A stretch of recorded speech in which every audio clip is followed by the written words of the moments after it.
بھی سمجھانے کی کوشش کر رہی ہے، اور وہ جو اشعار میں جن جن باتوں کی طرف اشارہ ہے وہ یہی ہے کہ دنیا جو ہے وہ حضرت آدم علیہ السلام سے مخاطب ہو کے، زمین آدم علیہ السلام سے مخاطب ہو کے یہ کہتی ہے کہ آدم اپنی آنکھیں کھولیے، آپ دیکھیں کہ آپ کو کہاں پہ بھیجا گیا ہے. یہ دنیا، یہ کائنات، یہ فضا، یہ آسمان، یہ پہاڑ، یہ چرند، یہ پرند، یہ سب آپ کے لیے ہی تخلیق کیے گئے ہیں. آپ یہاں پہ رہ کر یہ سب آپ کو تسخیر کرنا ہے، یہ سب چیزیں آپ کی تابع ہیں. لہٰذا آپ یہاں پہ رہتے ہوئے اپنی کوشش اور محنت کرتے رہیے، اور یہاں پہ دنیا جو ہے، زمین جو ہے وہ یہ بھی حضرت آدم علیہ السلام کو یاد دلاتی ہے کہ ان کی جو خواہش ہے، جس مقام سے انہوں نے اپنے سفر کا آغاز کیا یعنی جنت، تو ان کی خواہش وہیں پہ واپس جانا ہے اللہ کی رضا کے ساتھ. تو پھر جو زمین ہے وہ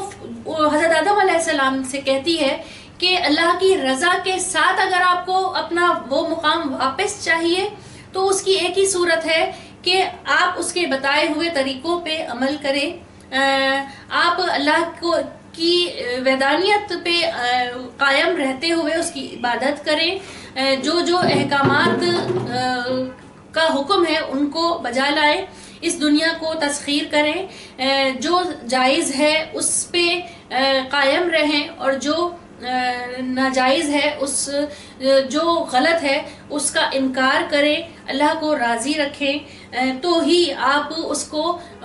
جب آپ کا رب آپ سے راضی ہوگا تو ہی وہ آپ سے خوش ہوگا، اور خوش ہو کے اسی طرح سے آپ کا مقام جس کے آپ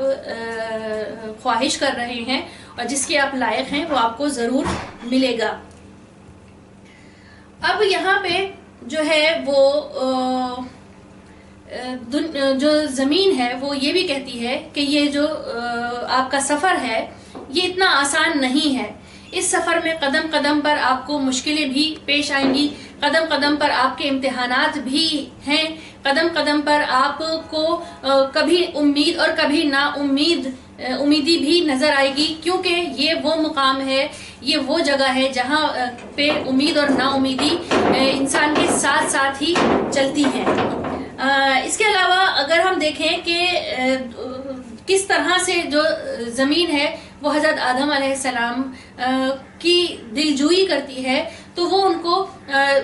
یہ بھی بتاتی ہے کہ یہاں پہ جو آپ کا طریقہ تھا جنت میں، ہر چیز آپ کے تابع تھی، آپ کی خواہش کے تابع تھی،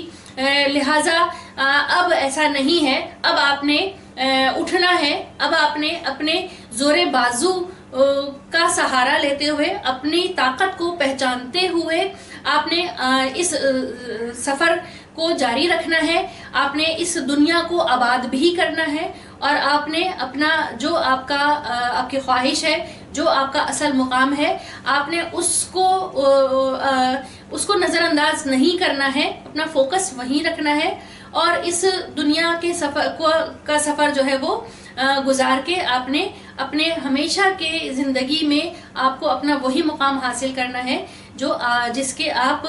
حقدار ہیں، جس کے آپ لائق ہیں، اور جو آپ کے لیے ہی بنایا گیا ہے. اس دنیا کو آپ کے لیے تسخیر کیا گیا ہے، لیکن آپ کا جو اصل مقام ہے وہ جنت ہی ہے جہاں کہ آپ مقیم تھے. یہ جو ہے روح ارضی آدم کا استقبال کرتی ہے. کس طرح کرتی ہے کہ حضرت آدم علیہ السلام کو تسلی اور محنت اور کوشش کی اور جوش کی اور جذبے کی جو ایک ہمت اور حوصلہ دیتی ہے، یہ اس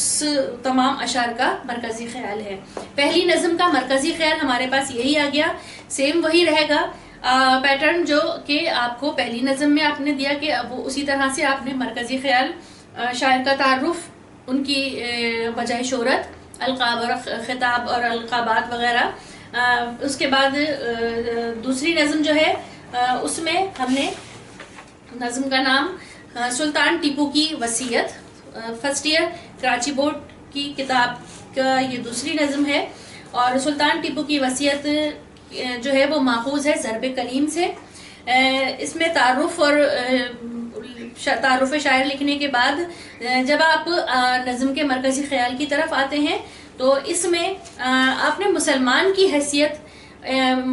انسان، وہاں پہ جو پہلی نظم تھی وہاں پہ حضرت آدم علیہ السلام کو ایک انسان کی حیثیت سے اس دنیا میں کس طرح سے زندگی گزارنی ہے، یقیناً مسلمان کی حیثیت سے بھی وہاں پہ بات تھی، لیکن اس نظم میں خالصتاً ایک مسلمان مجاہد کی کیا ذمہ داری ہے، یہ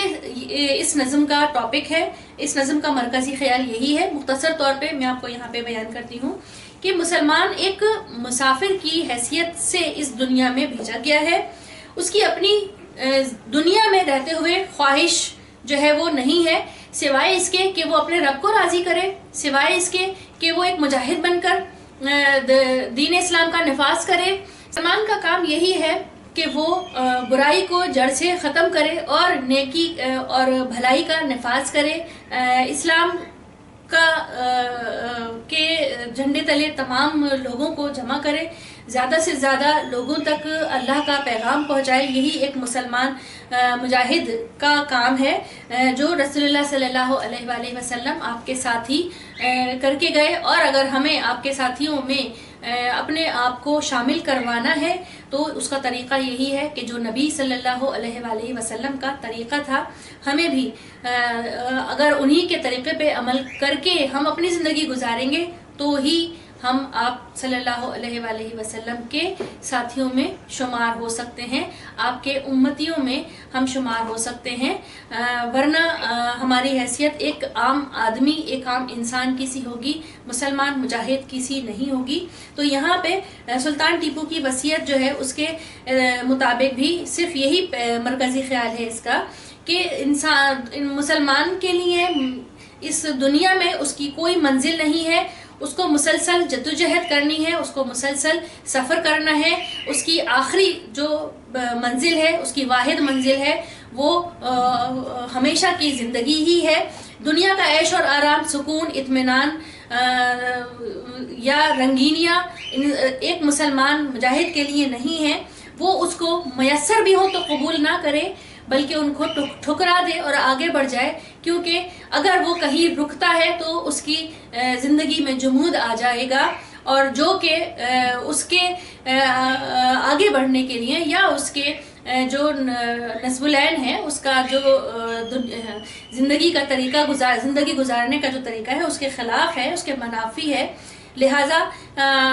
کہیں رکنے کے بجائے مسلسل اس کو سفر کرنا ہے، مسلسل اس دنیا کی تسخیر میں رہنا ہے اور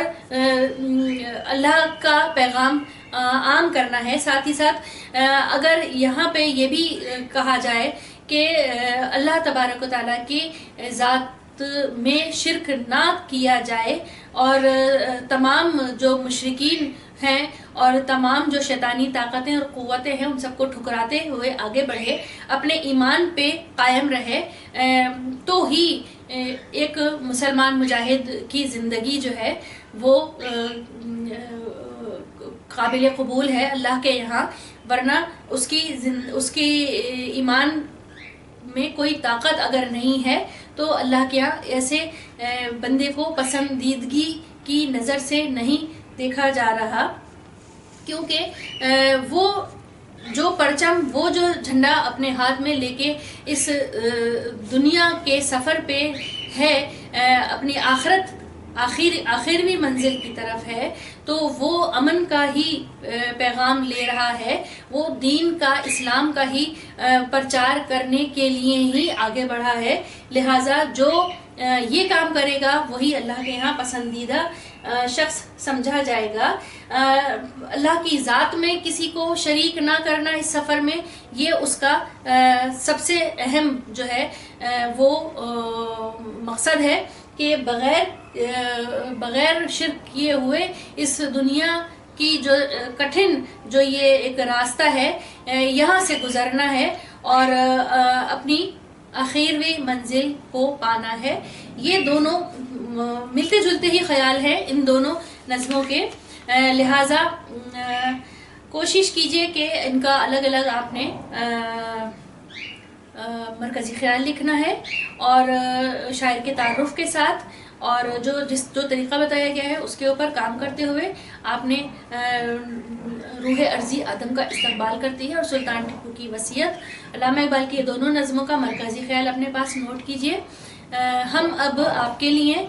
نیکسٹ لیکچر ریڈی کرتے ہیں، جب تک آپ اپنے نوٹس ریڈی کیجئے اور نیکسٹ لیکچر کا انتظار کیجئے۔ ہمیں اجازت دیجئے، اپنا خیال رکھیے گا، اللہ حافظ۔